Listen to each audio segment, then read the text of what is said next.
Now, let's discuss energetics of chemical bonding.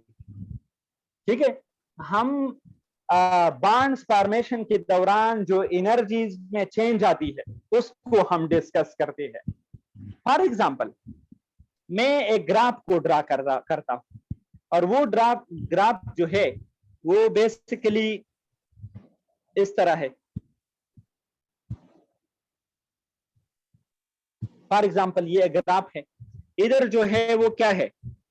Potential energy है. इधर क्या है? पोटेंशियल एनर्जी है. ठीक है. और यहां पर सपोज मैं डिस्टेंस की बात करता हूं, डिस्टेंस. ठीक है. अब दो हाइड्रोजन एटम है, एक दूसरे से दूर बैठे हुए हैं, दूर बैठे हुए हैं. ये देखो, ये दो हाइड्रोजन एटम है, एक दूसरे से बहुत दूर बैठे हुए हैं. ठीक है. यानी इसका मतलब ये है कि इन दोनों के बीच ना अट्रैक्टिव फोर्सेस है और ना रिपल्सिव फोर्सेस है. यहां पर लिखो, no attraction and no repulsion. इसके बीच इलेक्ट्रोस्टैटिक फोर्सेस नहीं है. इसके बीच इलेक्ट्रोस्टैटिक फोर्सेस क्या है? नहीं है. तो इसका मतलब ये है कि इसकी जो पोटेंशियल एनर्जी है दैट इज जीरो. इसकी पोटेंशियल एनर्जी जीरो है. इसकी पोटेंशियल एनर्जी क्या है? जीरो है. अब जैसे ही ये दोनों एटम एक दूसरे के करीब होते जाएंगे, ये देखो, जब ये दोनों एटम एक दूसरे के करीब होते जाएंगे, ठीक है, तो क्या हो जाएगा? शाबाश बोलो. इसकी जो एनर्जी है ये कम हो जाएंगी. देखो, इसकी एनर्जी थोड़ी कम हो गई. उसकी एनर्जी क्या हो गई? थोड़ी कम हो गई. उसकी जो पोटेंशियल एनर्जी है वो कम होती जाएंगी. अब मैं आपसे क्वेश्चन पूछता हूं, जब ये दोनों एटम एक दूसरे के करीब जाएंगे तो आप मुझे बताओ, काइंडली प्लीज बताओ, attractive forces become what? Attraction become stronger. इसीलिए तो ये एक दूसरे को अट्रैक्ट हो रहे हैं, इसीलिए तो एक दूसरे के करीब जा रहे हैं. तो जब अट्रैक्टिव फोर्स स्ट्रांग हो जाएंगे तो potential energy will decreases. Potential energy कम हो जाएंगी. पोटेंशियल एनर्जी क्या हो जाएंगी? कम हो जाएंगी. आप मेरी बात को समझ गए कि नहीं? हाँ. तो ये दोनों एटम एक दूसरे के करीब जाएंगे. ठीक है. अब देखिए, अब ये दोनों एटम एक दूसरे के और करीब चले गए. ठीक है, और करीब चले गई. ठीक है. अब यहां पर देखो, इसकी एनर्जीज और कम हो जाएंगी. ये देखो, इसकी एनर्जी कम हो गई. इसकी एनर्जी क्या हो गई? ये देखो, कम हो गई, और कम हो गई. आप मेरी बात को समझ गए? तो इसकी जो पोटेंशियल एनर्जी है और कम हो जाएंगी. Attraction become more stronger. यहां पर जो अट्रैक्टिव फोर्सेस है दे बिकम मोर स्ट्रॉन्गर. ये और मजबूत हो गए. तो उसकी पोटेंशियल एनर्जी डिक्रीज की बजाय कहां तक पहुंच गई? शाबाश बताओ. इसकी पोटेंशियल एनर्जी डिक्रीज की बजाय मिनिमम लेवल पर चली गई, माइनस में चली गई. इसकी पोटेंशियल एनर्जी बहुत ज्यादा कम हो गई. तो जब पोटेंशियल एनर्जी तकरीबन कम हो जाएंगी तो हम कहेंगे कि बांध बन गया. बांध क्या हो गया? बन गया.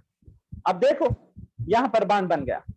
अब फॉर एग्जांपल, मिसाल के तौर पर, इन दो एटम को मैं और करीब ले जा रहा हूं. ये देखो, अब आप मुझे बताओ कि यहां पर जो अट्रैक्टिव फोर्सेस है वो भी स्ट्रांग है, लेकिन यहां पर रिपल्सिव फोर्सेस शुरू हो गए. यहां पर न्यूक्लियस और न्यूक्लियस के बीच रिपल्शन शुरू हो गई कि नहीं? रिपल्शन शुरू हो गई. इस रिपल्शन से पोटेंशियल एनर्जी क्या हो जाएंगी? शाबाश बोलो. इंक्रीज हो जाएंगी. क्यों? पोटेंशियल एनर्जी इसलिए इंक्रीज हो गई, अगर मैं अपने दोनों हाथों को इस एटम से हटाऊं तो ये दोनों एटम एक दूसरे को रिपेल करेंगे और सामने जो अपोजिट वॉल्स है उस पर एक दूसरे को हिट करेंगे. तो अब ये क्यों एक दूसरे को हिट कर रहे हैं? क्योंकि इसके अंदर पोटेंशियल एनर्जी स्टोर हो गई है। ठीक है, ये जो दो न्यूक्लियस है, इन दो न्यूक्लियस, ये दो न्यूक्लियस जो है ये दोनों पॉजिटिव है, और ये दोनों पॉजिटिव न्यूक्लियस एक दूसरे को क्या करेंगे? रिपेल करेंगे। तो जब मैं इन दोनों से हाथों को हटाऊंगा तो ये एक दूसरे को इतने ज्यादा रिपेल करेंगे कि एक दूसरे को दीवार पर मारेंगे।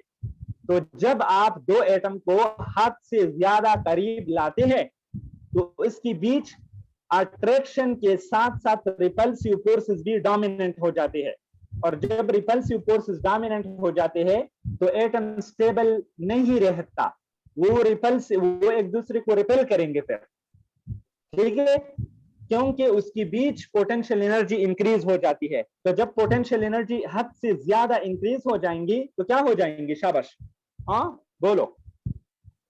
बॉन्ड स्टेबल नहीं बनेगा, बॉन्ड स्टेबल नहीं बनेगा। आप मेरी बात को समझ गए कि नहीं? तो क्या हो जाएगा? किसी दो एटम को हद से ज्यादा करीब लाना भी केमिकल बॉन्ड के लिए खतरा होता है, वो बॉन्ड स्टेबल नहीं रहता। ठीक है, बॉन्ड तब स्टेबल होता है जब अट्रैक्शन क्या होते हैं? शाबाश, प्रोमिनेंट होते हैं। ठीक है, थोड़े ज्यादा होते हैं, और रिपल्शन वीक होते हैं। ठीक है, रिपल्शन क्या होती है? वीक होती है। जब इसके साथ साथ मैं आपको एक पॉइंट बताना चाहता हूं। शाबाश, वो यही है कि जब अट्रैक्शन पड़ेगा तो क्या होगा पोटेंशियल एनर्जी को, और जब रिपल, देखिए मैं आपको एक सिंपल बात बताता हूं, वो यही है कि जब आप बॉन्ड को बनाना चाहते हैं तो आपने दो एटम को न इतना दूर रखना है कि दोनों के बीच इंटरेक्शन पॉसिबल ना हो, और न इतना करीब रखना है कि दोनों के बीच रिपल्शन हो। ठीक है, आपने दोनों को स्टेबल पोजीशन पे रखना है ताकि उसके बीच रिपल्शन में मैक्सिमम ना हो जाए और अट्रैक्शन भी मैक्सिमम ना हो जाए। ठीक है, तो इसके लिए आपने क्या करना है? शाबाश, आपने इनके बीच जो बॉन्ड लेंथ है, जो दो न्यूक्लियस के बीच जो फासला है, उसको इक्विलिब्रियम पोजीशन पे स्टेबल करना है। तब हमारे साथ स्टेबल बॉन्ड बनेगा, तब हमारे साथ क्या बनेगा? स्टेबल बॉन्ड बनेगा।